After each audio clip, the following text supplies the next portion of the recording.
আসসালামু আলাইকুম বন্ধুরা, নিশ্চয়ই আপনারা সবাই ভালো আছেন। আমিও ভালো আছি আলহামদুলিল্লাহ। বন্ধুরা, আজকে আপনাদের দেখাবো পাহাড়ে যেভাবে ঝুম চাষ করা হয় সেই একই পদ্ধতিতে আমি কিছু গাছ আমার বাড়িতে লাগিয়েছি, যেটার মধ্যে কিছু বেগুন গাছ, কিছু ঝাল গাছ, কিছু বাঁধাকপি গাছ লাগিয়েছি আমি। আর তারই মধ্যে একটা কুমড়ো গাছ একাই তৈরি হয়েছে, যেটা শুধু একটু সাপোর্ট আমি দিয়ে দিয়েছি। এখন দেখছি তার মধ্যে ফুলও এসে গেছে। এটি হলো একটি স্ত্রী ফুল, আবার আমরা এটিকে জালি ফুলও বলে থাকি। এই আরেকটি জালি ফুল, যেটা দুদিন আগে ফুটেছিল। এখন আমি এই পুরুষ ফুলের পরাগ নিয়ে স্ত্রী ফুলের গর্ভাশয়ে লাগিয়ে দেব, যাতে করে এই ফুলটি মিস না হয়। দেখুন,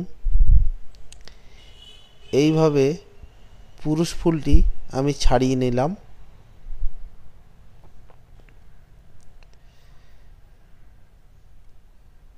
এখন এটি আমি এই ফুলটির যে গর্ভাশয় আছে সেটির মধ্যে একটুখানি ঠেকিয়ে দেব। এইভাবে ফুল ঠেকিয়ে দিলে কুমড়ো হওয়ার সম্ভাবনা অনেক গুণ বেড়ে যায়।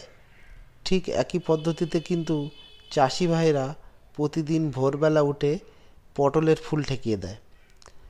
তাই বন্ধুরা, দেখা হচ্ছে পরবর্তী ভিডিওতে যে কুমড়োটি হলো কি হলো না।